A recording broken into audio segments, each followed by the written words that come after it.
નમસ્કાર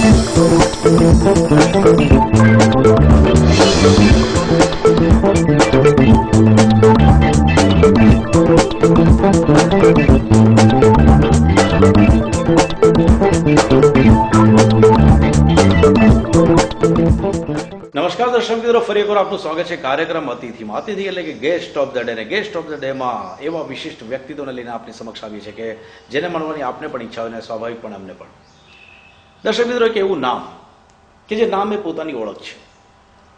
કદાચ ક્યારેય પણ સ્થાપત્યની ચર્ચા થાય, મોડર્ન આર્કિટેક્ટ્સની વાત આવે ત્યારે સ્વાભાવિકપણે એક જ નામ આવે છે આપણા બધાના મોઢે, તે છે બીવી દોશી.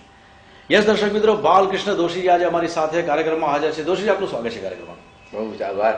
હા દોશીજી, સૌથી પહેલો તો મારો સવાલ કે સ્થાપત્ય કલા એક આખી અલગ જ લાઈન છે, ડિફરન્ટ, અને એની અંદર કદાચ ઘણું બધું ભણતર લોકો અત્યારે ભણતા હોય છે કે સિવિલ એન્જિનિયરિંગનો કોર્સ કરે, ત્યારબાદ અલગ અલગ આર્કિટેક્ચર માટે બધું વર્ષો પહેલાં આ લાઈન આપે પકડી, અને એ સમયે કદાચ બહુ જ ઓછા લોકો આ લાઈનમાં જતા હતા. અને આપે વિદેશમાં જઈને શું ડિફરન્ટ લાગ્યો આપને? ધારો કે આપ વિદેશથી અભ્યાસ કરીને આવ્યા અને ભારતમાં તેનો ઉપયોગ કરવાનો, આપના જ્ઞાનનો ઉપયોગ તો સમગ્ર વર્લ્ડની અંદર ઘણા બધા લોકો કરે છે, પરંતુ ભારતની અંદર ભણાવાતું સ્થાપત્ય કલા અને બહાર ભણાવાય છે, એ બે વચ્ચે ડિફરન્સ શું લાગે આપણે?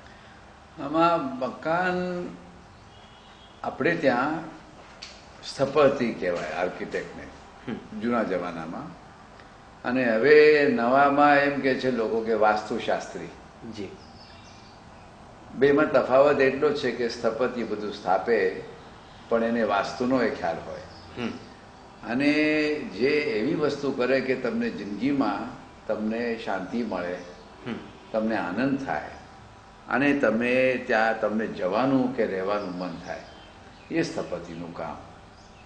એટલે વિશ્વકર્માથી ચાલુ કરો તમે, પછી તમે સ્થપતિ કહો, પછી વાસ્તુ કહો, પછી લોકો એમ કે એન્જિનિયર પણ વાસ્તુવાળા થઈ ગયા કે મકાન બાંધવાવાળા થયા, કેમ કે આપણે ત્યાં વર્ષોથી મિસ્ત્રીઓ મકાન બનાવે. બિલકુલ.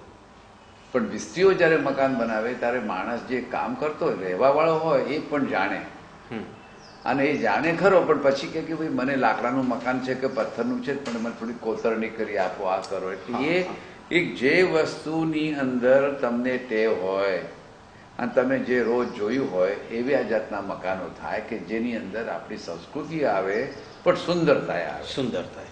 અને સુંદરતાની અંદર એવું કે તમને હવા ઉજાસો મળે, તમને સગવડો મળે, પણ તમે જ્યારે અંદર જાઓ ને તમે ચોકની અંદર બેસો કે ઝરૂખામાં બેસો કે અગાસી પર જાઓ તો તમને આખું વાતાવરણ બદલેલું લાગે. શહેર, પોળો, બધા નેબરહુડ્સ હોય, એ બધી વસ્તુનો ખ્યાલ આવે. એટલે સ્થપતિ આપણે ત્યાં શું છે કે સ્પેશિયલાઇઝ કરવા જાય આપણે ત્યારે સ્થપતિ પહેલાં મિસ્ત્રીને બધું જાણે. એટલે નગર રચનાથી માંડીને એક નાનું ઘર કરવું હોય, એટલે જેસલમેર છે, જૂનું અમદાવાદ છે, જૂના આપણા બધા શહેરો તમે જુઓ તો અમારા હિસાબે આજના સ્થાપત્યમાં પણ એ સ્થાપત્યના જ મકાનો કહેવાય, અને એ નગર રચનાનું એક મોટામાં મોટું શ્રેય કહેવાય. આપણે આ નગર રચના પણ કરીએ. એનો અર્થ એવો થયો કે 600 વર્ષ પહેલાં આપણે અમદાવાદમાં જે કર્યું છે આ એ આજના પણ સ્થાપત્યની અંદર આજે પણ આજના કરતાં કદાચ મોટા ભાગે વધારે અગત્યનું છે અને મહત્વનું અને અનુકૂળ પણ છે. એટલે મારે કહેવાનો મતલબ એમ છે કે આજના અને જૂના અને નવાનું આપણે પરિવર્તન કે એ વિચાર કરીએ એને બદલે પહેલાં એ વાત કરીએ કે ભાઈ સ્થપતિ કે સ્થાપત્યનો અર્થ શું થાય. જી. પછી આપણે આવીએ કે પરદે જઈને શું ભણ્યો. મને જ્યારે અમદાવાદમાં મુંબઈમાં મને ભણાવવામાં આવ્યું ત્યારે મને એવું કોઈએ કહ્યું નહીં ખાસ કે ભાઈ તમે આબોહવા જુઓ, તમે રહેણીકરણી જુઓ, તમે પછી કેવી રીતે કરાય છે જુઓ, પણ મને એમને એમ કહ્યું કે ભાઈ આવું દેખાય આવું કરો. એટલે એમાં મને શાસ્ત્રોનો ખ્યાલ નથી આવ્યો, પણ મને આકૃતિમાં લોકો જે કરે છે અને નવું કરતા હોય તો કોન્ક્રીટનું બાંધો તો શું કરે. એટલે એ સમયમાં મારા હિસાબે ઘણા બધા લોકોએ જે મકાનો બનાવ્યા, એન્જિનિયર બધાએ, એ બધા ફંક્શનલ હતા. કે જેની અંદર રૂમો બધી બનાવે. રસોડું તો રસોડું, બેડરૂમ, દીવાનખાનો તો દીવાનખાનો હોય, કે પછી ખાવા સુવાની રૂમ હોય તો સુવાની રૂમ હોય, પછી વરાંડાની બાલ્કની તમને આપે એટલે પતી ગયું. એ વખતે મિસ્ત્રી અંદર નહીં આવ્યા અને સ્થપતિ પણ અંદર ના આવ્યો, એટલે મકાનો ડબ્બા જેવા થઈ ગયા. આ અમદાવાદ જે નવું અમદાવાદ જે છે વેસ્ટનું, કે જે કોઈ પણ શહેરમાં તમે જાઓ તો જૂના શહેરની બહારની જે વસાવતો છે કે જે 1930, 40, 50, 60માં થઈ, એ તમે મકાન જોશો તો તમને એમાં કશું દેખાશે ડબ્બા, નહીં. બિલકુલ ડબ્બા નહીં. અને તમને તમારા સગવડો મળે, એટલે સગવડ મળવી એ સ્થાપતિનું કામ નથી. વાસ્તુશાસ્ત્ર, આર્કિટેક્ચર જેને તમે કહો છો, એમાં 3 વસ્તુઓ આવે. એક એટલે તમારી જે ફંક્શન હોય, મિનિમમ ફંક્શન, એ કરવા જોઈએ, એટલે તમને ઉપયોગિતા વધે. જી. બીજું કે મકાન ટકે પડે નહીં, એટલે તમને એવું મકાન જોઈએ કે જેની અંદર કોઈ તમને શંકા આવે નહીં. ત્રીજું જે છે તે સુંદરતા હોવી જોઈએ. એ સુંદરતાનો અભાવ આપણે ત્યાં વચલા ગાળામાં આવ્યો, અને એ જાતનું શિક્ષણ મને મળેલું 1950માં. ઓકે. કે ભલે હું સ્કૂલ ઓફ આર્કિટેક્ચરમાં ગયો, પણ મને કે છજ્જા કાઢવા છે, આ બ્રેકેટ છે, આ બાલ્કની છે, એટલે તમે દેખાવા માટે કરો, ડેકોરેશન થયું, પણ એમાં આનંદ ના આવે. એટલે હું અત્યારના કોટ ઉપર હોઉં કે મારા કપડાં હોય, આને અહીંયા થોડીક બોર્ડર બનાવી દઉં, અહીંયા કંઈક લગાવી દઉં, એટલે એ મારે કરવું, એટલે મને એમ થાય કે મારું ફેશન ડિઝાઇન. પણ મને કમ્ફર્ટ ન હોય. કમ્ફર્ટ હોય એટલે કમ્ફર્ટ એટલે રહેણી કरणीમાં તમને દુઃખ, હવા ઉજાસ આવે, પણ હૃદયના ધબકારાને અડે એવું ના હોય. આમાં સ્થપતિ હોય કે કોઈ પણ સારું શાસ્ત્ર હોય તો તમારા ધબકારામાં ફરક પડે. જી. તમે ઉદ્વેગ થઈને આવતા હો તો તમને ઘરની અંદર શાંતિ મળે, તમને એમ થાય કે વાહ, મને અહીંયાથી જવું નથી, હાશ થાય. આ સ્થપતિ કલા આપે કીધું તે પ્રમાણે કે જે પણ ચાહે કોઈ મકાનની રચના હોય કે પછી કોઈ નગરની રચના હોય છે, કોઈ એક વિસ્તારને કદાચ ડેવલપ કરવો હોય, આપને શું લાગે છે સ્થાપત્ય કલાની દ્રષ્ટિએ કદાચ જો આઈડિયલ આપને રેન્ક આપવા તો કોને આપી શકો? એમાં 3-4 વસ્તુઓ છે. સુંદર કરવું બરાબર છે, પણ પછી રહેણી કરણીને અનુકૂળ ના હોય. પછી તમે એમ કહો કે રહેણી કરણીને અનુરૂપ તો મેં કર્યું, પણ પછી તમે એમ ના કહ્યું કે ભાઈ એ સમાજ જે છે એનો, એની બાજુના જે એના બધા પડોશી છે કે એની શેરી છે કે એ ફ્લેટમાં રહેતો હોય ને ફ્લેટના બધા 50 જણા સાથે રહેવા આવે, તો એ લોકો ક્યારે આનંદ કરે? એમના છોકરાઓને શું થાય? એમની સ્ત્રીઓ કે જે ઘરે બેસી હોય એ ક્યાં મળે? પછી એમને રોજ બેસે તો વાતો શું કરે? અને એની અંદર પછી જ્યારે સાચું સ્થાપત્ય આવે ત્યારે પછી એ શું કહે કે તડકામાં મકાન કેવું દેખાય છે બહારથી, ઓકે, હવાનું પ્રમાણ કેવું છે. પછી ત્રીજું કે તમને જ્યારે તડકો સૂર્ય જ્યારે આથમે કે ચોમાસું જ્યારે આવે તો વરસાદમાં એ મકાન કેવું દેખાય. એટલે કોતરણી આવે, ડેકોરેશન આવે, અને તમને જુદી જુદી ભાવ ઉત્પન્ન થાય. જેમ રાગ હોય ને, સમયનો અને સિઝનના રાગ હોય સંગીતમાં, એવી જ રીતે સ્થાપત્ય પણ સમય અને વ્યવહાર એ બધું ભેગું કરીને કરે. એટલે જો તમને જિંદગીનો તમને ખ્યાલ નહીં હોય તો સાચો સ્થપતિ શું કરે કે તમને એ ઘરની અંદર શાંતિ લઈ આવે, પણ ત્યાં કિલબિલાટ પણ લાવે, આનંદ પણ લાવે. બીજા જે કરે એમાં તમે જાઓ ને આવો, ઠીક છે, હવે આવ્યા ને નથી આવ્યા, એક મોનોટોનસ. એટલે આની અંદર તમારે એક તો સ્મૃતિ ઉપર, યાદશક્તિ ઉપર અને પ્રસંગ ઉપર તમને એટલી બધી છાપ આપે કે જેને લીધે તમને એ યાદગાર વસ્તુ બને. એટલે સાચું સ્થાપત્ય તમને યાદગીરી આપે. ઓકે, અગેન એ સવાલ મારો કે કદાચ આપે જો રેન્ક આપવી હોય તો કોને આપી શકાય, કયા નગરને? કે કદાચ હું ભૂતકાળમાં પણ જઈએ, આપણે જે પ્રાચીનમાં પણ જઈએ, તો એક આઈડિયલ સ્થાપત્યની દ્રષ્ટિએ જો નિર્માણ કહી શકાય. હું તમને કહું એવા છે આપણા દેશમાં તો ઘણા છે. અમદાવાદ શહેર એક સ્થાપત્યના દૃષ્ટિથી બહુ જ સરસ છે, અને હું માનું છું કે ગુજરાતની અંદર જૂના જો તમે ગામ જુઓ, જૂના જો એટલે બહુ જૂના, અને તમે જો ત્યાં નાના ગામડાઓ પણ જુઓ. હું કચ્છમાં ગયો હતો, ભુજમાં, ત્યાં મેં ઝૂંપડાઓ જોયા, માણસોએ બનાવેલા, અને ઓટલા જોયા. હું આજે પણ એ મકાનો દુનિયાભરના સારામાં સારા મકાનોમાં બતાવું છું. એનું કારણ કે એ લોકો જ્યારે પોતે પોતા માટે બનાવે કે મિસ્ત્રી માણસ સાથે બેસીને બનાવે, તો એ માણસો આ બધી વસ્તુ જાણે. એટલે સાચો જે મિસ્ત્રી છે એ મિસ્ત્રીને રહેણી કરણી, સમાજશાસ્ત્ર એ બધાનો ખ્યાલ હોય. હવામાન ને બધી જ દ્રષ્ટિએ એને વિચારીને કરવું જોઈએ. મને ખ્યાલ છે કે હવે ધીરે ધીરે વાત રસપ્રદ થતી ગઈ છે ને જે આધુનિક અત્યારેના સમયનું જે સ્થાપત્ય છે. દર્શક મિત્રો, સમય થયો છે વિરામનો, પરંતુ દોશીજી સાથેની વાતો ચાલુ રાખીશું. મળીએ એક નાનકડા બ્રેક બાદ.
દર્શક મિત્રો, બ્રેક પછી આ બધાનું સ્વાગત છે કાર્યક્રમ અતિથિમાં. અને આજે સ્ટુડિયોમાં હાજર છે ગેસ્ટ ઓફ ધ ડે તરીકે જાણીતા સ્થાપત્યકાર બીવી દોશીજી. દોશીજી, બ્રેક પહેલા આપણે વાત કરી તે પ્રમાણે કે એક એવી રચના હોવી જોઈએ, અને આપણે કીધું તે પ્રમાણે અમદાવાદમાં પણ એવી રચના છે, એવા બનેલા છે. નગરની જે રચના થઈ છે એ પણ થઈ છે. ક્યાંક ડંખ આમ દુઃખ થાય, ક્યારેક ગુસ્સો આવે, રોષ થાય ખરો, કે જે પ્રમાણે નગર રચના હોવી જોઈએ તે રચનાને તહેસ નહેસ કરી રહ્યા છે અત્યારના હાલના બિલ્ડરો. ડંખ નહીં, ખૂન કર્યો એવું લાગે. ડંખ તો બહુ નાની વસ્તુ છે. આપણે અત્યારે જીવનનું ખૂન કરી રહ્યા છે. કેમ કે આપણે એમ કહીએ કે તમે મારા ફ્લેટમાં રહેવા આવો, મારા ઘરમાં રહેવા આવો નથી કહેતા. પહેલી વાત તો એટલે ઝૂંપડાવાસીઓને ભલે ઝૂંપડું ખરાબ છે, પણ ત્યાં એમનું જે જીવન જે છે, એકબીજા સાથેનું જે સંબંધ છે એ જળવાઈ રહ્યો છે. આજે મકાનની અંદર તમે જાઓ તો પડોશીને કદાચ ઓળખો, પણ બહાર જાઓ તો રસ્તો બરાબર ના હોય, ઝાડ ના હોય, કંઈ સંગીતના સુરો સંભળાય નહીં, કોઈને બેસવાની જગ્યા ન હોય. તમે જાઓ તો લોકોને જુઓ, અત્યારના જૂના જમાનામાં તમે જાઓ તો ત્યાં દરેક જગ્યાએ શેરીમાં ચોક હોય, પછી બેસવા માટે દરેક ઘરમાં ઓટલા હોય, બાલ્કનીઓ હોય કે એમાંથી તમને જોવા મળે બધું શું ચાલ્યું છે શું નહીં. આજે ગ્લાસ વાપરે, કાચ વાપરે બધા, અને આજે બાલ્કની ઓછી થઈ ગઈ, સગવડ ઓછી હશે, પણ એવું નથી કે તમે એ ન કરો તો એને માટેનું ઓલ્ટરનેટિવ તમારી પાસે નથી. એટલે આજે જે કંઈ કામ થાય છે એ તમે જેમ અત્યારના મોલમાં જાઓ અને તમે કોટ લઈ આવો, કે તમે એક ચાનું પેકેટ લઈ આવો, કે તમે વેફર લઈ આવો, તો પેકેજિંગ જેવી વસ્તુ થઈ છે. એમાં બધી વસ્તુઓ તમને રેડીમેડ મળે. એટલે કે 3 bedroom kitchen living room, 2 bedroom kitchen living room, તમે ભાષા જુઓ કેવી વાપરે છે. તો પછી એમાં તમે શું માગો? અને એ લોકો એમ જ કે અમારી પાસે બીજું કંઈ છે નહીં, કેમ કે આપણે પણ કશું માગતા નથી. અને પછી આપણે ડેકોરેશન કરવા જઈએ ઘરની અંદર, અને પછી થોડું ઘણું ડેકોરેશન કરીને કહીએ કે હવે જરાક સારું થયું. એટલે આજના જમાનામાં સ્થપતિઓ ઘણા બધા રોજના વ્યવહારમાં આવી ગયા, ધંધાકીય થઈ ગયા. એકબીજાને કહે કે ભાઈ મને હવે આ લોકો માગે છે તો હું આપું છું આટલું, કેમ કે ડેવલપર માગે છે. એટલે રહેવાવાળો માણસ, જીવન જીવવાવાળો માણસ અને મકાનને કોઈ સંબંધ નથી. પેલા એ સાથે આધુનિકતાના નામે, અને જે પ્રમાણે કીધું કે ફાસ્ટ લાઈફ છે, ને કદાચ સામે ડિમાન્ડ પણ એવી, જે ગ્રાહકો છે કદાચ એ લોકોએ પણ જો ગ્રાહકોનો એમાં વાંક નથી. એમને જો બીજી ક્યાંય જોયું ના હોય તો ગ્રાહકોનો વાંક શું હોય? તમે એમને દૃષ્ટિ આપી છે, તમે એમને સારો નમૂનો આપ્યો છે. આજે તમે એમને કોઈ ચોઈસ આપ્યા છે કે ભાઈ તમને આ જોઈએ છે કે નહીં? એમ જ ગણે કે આ સ્ક્વેર ફૂટ છે અને આનામાં બીજું કંઈ કરવું નથી, કેમ કે નહીં તો મોંઘું પડે. અરે 10% તમારે મોંઘું પડે, પણ એની જિંદગી બદલી જાય. તમે બારી મોટી આપી હોય ને બહાર એક સરસ બગીચો આપ્યો હોય, કે એક બાલ્કનીમાં નાનું કુંડું મૂક્યું હોય અને થોડાક ફૂલ ઝાડ નાખે ત્યાં, તો એને કેટલું સારું લાગે. દોશીજી, આવા કોઈ પણ પ્રયત્ન, આવા જે પણ આપના સજેશન્સ છે, એ પ્રયત્ન અથવા તો આ સજેશન છે એના માટે ક્યારેય જે પર રાજ્ય સરકાર છે, કેન્દ્ર સરકાર સાથે વાટાઘાટો થઈ છે ખરી, અથવા તો આપણે સજેશન ના થાય ને ઘણી બધી અમે બધા કરીએ જ છે. હું તમને કહું, મેં સ્લમના ઘરો કર્યા ઇન્દોરની અંદર. 4000 સ્લમની કુટુંબો છે, 4000 બીજા લોકો છે. તમે જઈને જુઓ તો સ્લમવાળા શું જીવે છે. ત્યાં તમને આર્કિટેક્ચર નહીં દેખાય, ત્યાં તમને સુંદરતા નહીં દેખાય, પણ તમને ત્યાં જીવન જીવતું દેખાય. એટલે મારા હિસાબે એ જાગતું જીવન ત્યાં તમને દેખાય. દરેકે પોતપોતાની રીતે સીડીઓ કરી છે, ઓટલા બનાવ્યા છે, રંગ બદલી કાઢ્યા છે, પણ તમે જાઓ તો તમને એમ લાગે કે આ લોકો જીવે છે. કેમ કે એમને પાસે એક રૂમ અને કિચન સિવાય બીજું કંઈ છે નહીં. એટલે એમને માટે બહારની જગ્યા બહુ અગત્યની પડે અને આખું જીવન ત્યાં ચાલે. એટલે એમાં 2-3 વસ્તુ હોય. કાયદાઓ જે આવ્યા કે ભાઈ ગાડી અંદર જવી જોઈએ, આ કરવું જોઈએ, તો આપણે શું કર્યું કે રસ્તા પહોળા કરે. પણ ખરેખર એમ તમે કહો કે કોમન પાર્કિંગ હોય, કોમન એક ચોક હોય કે છોકરાઓ રમતા હોય, તો રસ્તાઓ સાંકડા થઈ શકે. સાંકડા એટલે બહુ સાંકડા નહીં, પોળ જેવા નહીં, એનાથી મોટા થોડા, કે કોઈક વાર જરૂર પડે ઇમરજન્સીમાં તો એમ્બ્યુલન્સ પણ આવે. પણ નહીં તો રોજના જીવનમાં આપણે એમને બહારનું કંઈ આપ્યું જ નથી.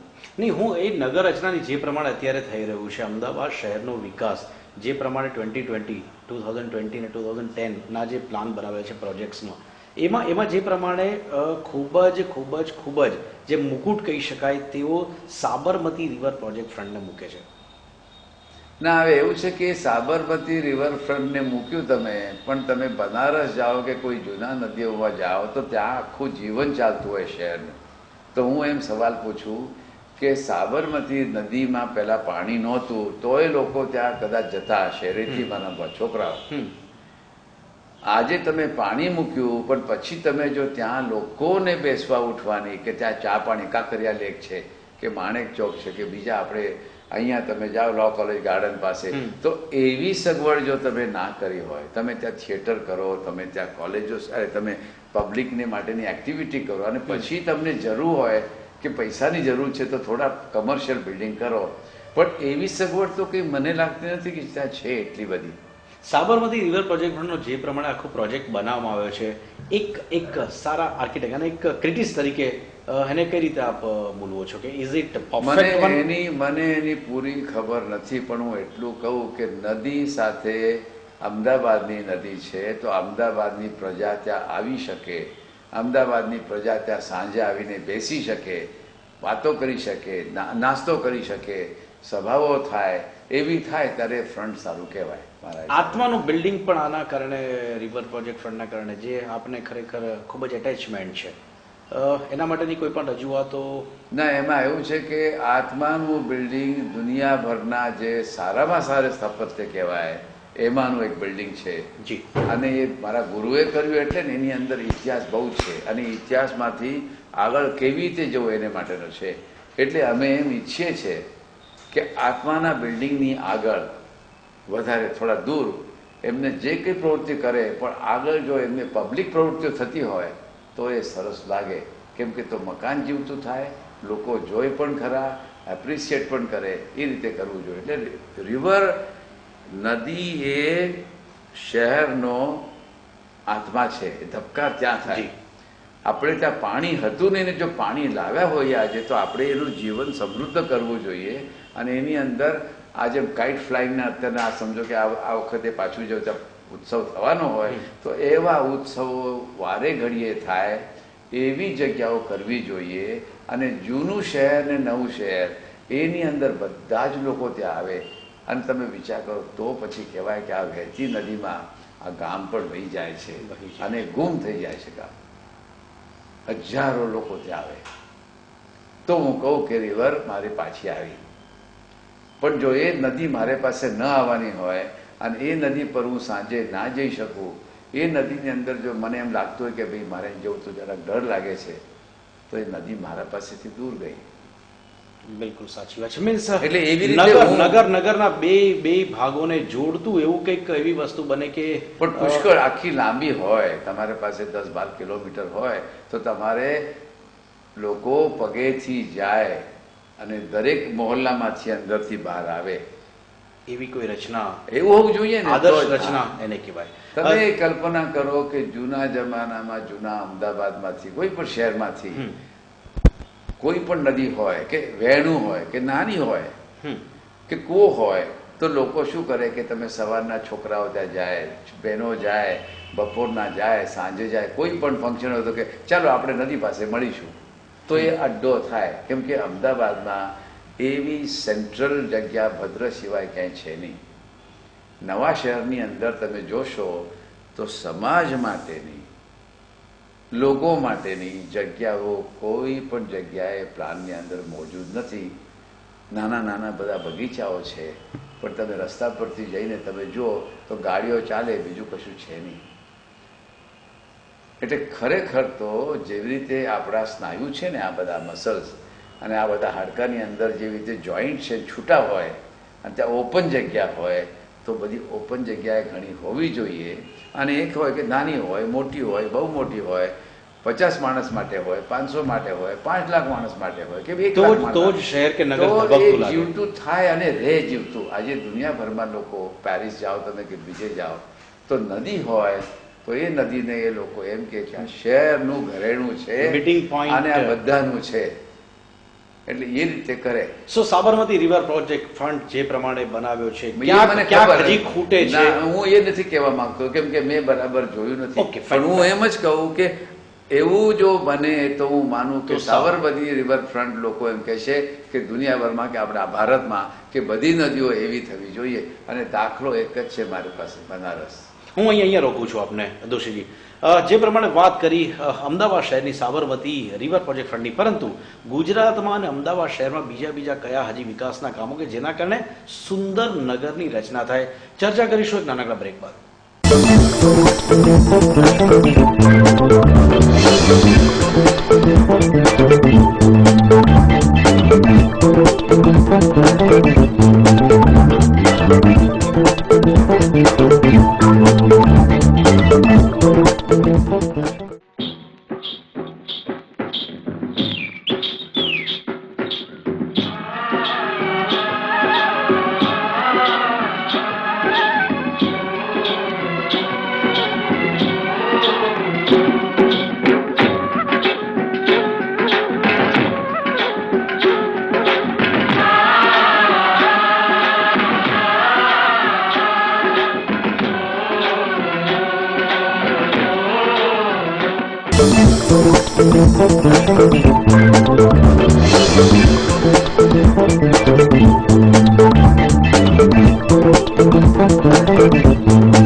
બ્રેક પછી આપ બધાનું સ્વાગત છે કાર્યક્રમ અતિથિમાં. ગેસ્ટ ઓફ ધ ડેમાં આજે હાજર છે બીવી દોશીજી. દોશીજી, જે પ્રમાણે બ્રેક પહેલા વાત કરી, ટ્રાફિકની સમસ્યા જે પ્રમાણે, કારણ કે આપે કીધું કે બહુ સરળ હોવું જોઈએ, લોકો આવીને એક જગ્યાએ મળે, મીટિંગ પોઈન્ટ હોય, ધબકતું થાય શહેર, અલગ અલગ ઘણા સજેશન્સ પણ આપ્યા, પરંતુ ટ્રાફિકનો મુદ્દો છે જે ખરેખર આવનારા દિવસોની અંદર મોટામાં મોટી સમસ્યા કદાચ જો નડશે, અમદાવાદ હોય, ગુજરાતનું કોઈ પણ મોટું શહેર હોય કે પછી ભારતમાં, એના માટેના બેસ્ટ સોલ્યુશન્સ અત્યારથી કયા સ્ટેપ્સ લેવા જોઈએ?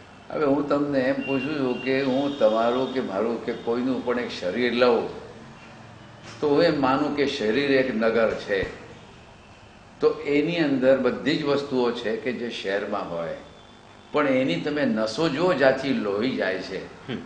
તો રસ્તા કેવા હોય? થોડા રસ્તા મોટા હોય, પછી એમાંથી થોડા નાના થાય, પછી એમાંથી પાછા નાના થાય, પછી પાછા નાના થાય. એટલે હાયરાર્કી જેને કહેવાય એવી જાતની નગર રચના તો છે નહીં. અને પછી એ સ્નાયુની અંદર જાય, એમાં બીજામાં પોષણ આપે અને પછી ધીમે ધીમે ઘરમાં જાય. એવું જો આપણે કરીએ તો કેમ નગર સારું ન થાય? જયપુર આપણું જૂનામાં જૂનું શહેર, પણ મહારાજા જયસિંહે શું કહ્યું કે રાજમાર્ગ કર્યા, આપણા શાસ્ત્રમાં લખેલું છે.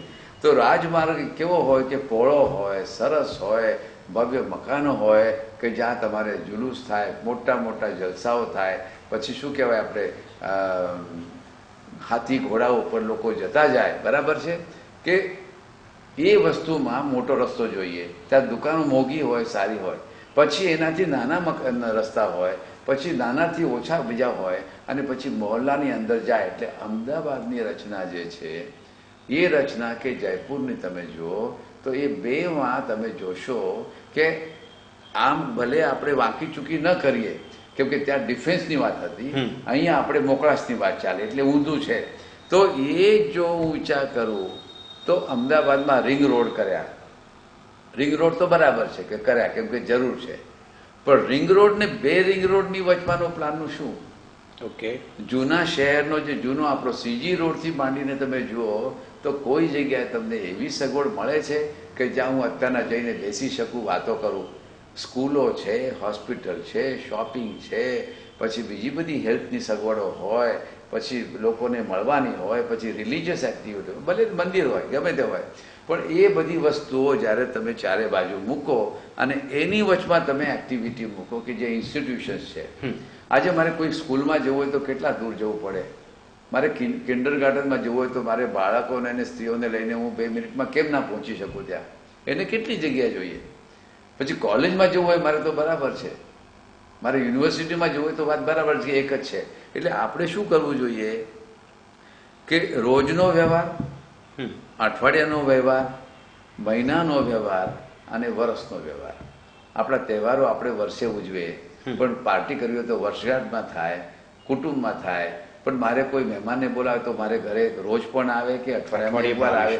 પછી શોપમાં પણ એવું જ થાય, સ્કૂલ માટે પણ એવું જ થાય. તો એ રીતે આપણે કોઈ દિવસે વિચાર નથી કરતા કે શહેરની રચનામાં આપણે આવું કર્યું હોત તો શહેરની રચના બહુ સુંદર થાય. ટ્રાફિકમાં અગેન આવું કે BRTS નો જે પ્રોજેક્ટ અત્યારે એ અમદાવાદ મ્યુનિસિપલ કોર્પોરેશન, એના વિશે આપણે આમાં એવું છે કે કોઈ પણ પ્રોજેક્ટ ખરાબ હોતો નથી. પહેલી વાત, તમે BRTS કરો એટલે તમારી બસ સિસ્ટમ થઈ, પણ પહેલાં તો મારે કેન્સર થાય એટલે મારે કેન્સરની હોસ્પિટલમાં સારું છે કે નહીં?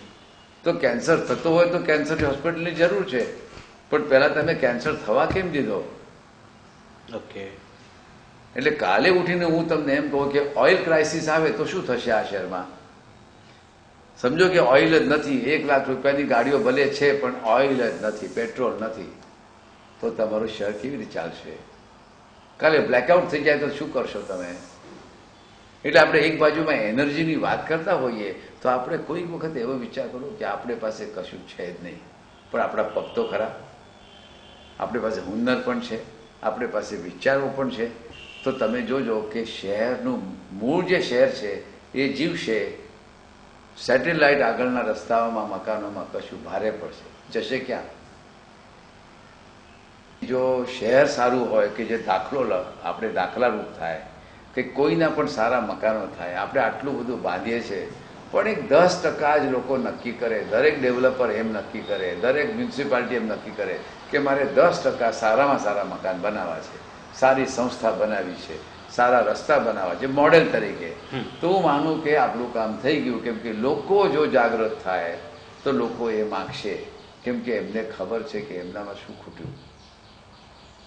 અત્યારના મીડિયોક્રિટી આવે એટલે બધાને ખબર જ નથી કે સુંદર વસ્તુ શું છે.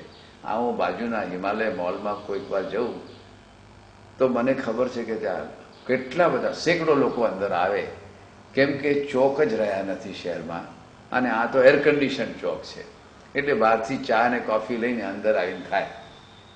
હવે મને કહો કે કેવી હાલત છે. તો દુઃખ થાય છે. જેમ કાર્યક્રમની શરૂઆતમાં કીધું, આપે કીધું, ડંખ નહીં પરંતુ ખૂન કર્યું હોય તેવી લાગણી થાય છે. થેન્ક યુ વેરી મચ દોશીજીને. લાસ્ટમાં મારો એક પ્રેરણામૂર્તિ તરીકે આપ કોને માનો છો? પ્રેરણા મારા ગુરુની, કોર્બ્યુઝિયર પરદેશમાં હતા, પણ એમને આ બધાનો વિચાર કરેલો, એટલે એક તો એ છે. અને બીજા આપણા ધર્મ નહીં, પણ આપણે જે કંઈ આપણી સંસ્કૃતિ છે ને એ મારે માટે બહુ જ પ્રેરણારૂપ છે. કેમ કે આપણી સંસ્કૃતિનો વિચાર કરીએ ત્યારે બધું જ જગત અંદર આવે, એટલે હૃદય પણ આવે ને. દોશીજી ખૂબ જ ઊંચી વાત કરી કે સંસ્કૃતિ તે એક પ્રેરણા સ્ત્રોત બની રહ્યો છે, અને તેમના ગુરુજી દોશીજીના પ્રેરણા સ્ત્રોત છે. દર્શક મિત્રો, દોશીજી સાથે વાત કરવા બેસે તો મને લાગે છે કે ઘણું બધું એટલો બધા જ્ઞાનના ભંડાર છે ને, નવા વિચારો છે તેમની સાથે, પરંતુ સમયનો અભાવ. અગેન અહીંયા એક અલ્પવિરામ મૂકીએ છીએ. જરૂરથી સમય મળશે ત્યારે દોશીજી સાથે બીજી મુલાકાત કરીશું. દોશી, આપનો ખૂબ ખૂબ આભાર. Thank you very much. અને દર્શક મિત્રો, આ જ રીતે એક નવા અતિથિ સાથે ફરીવાર મળીશું નેક્સ્ટ એપિસોડમાં. ત્યાં સુધી રજા આપશો. નમસ્કાર.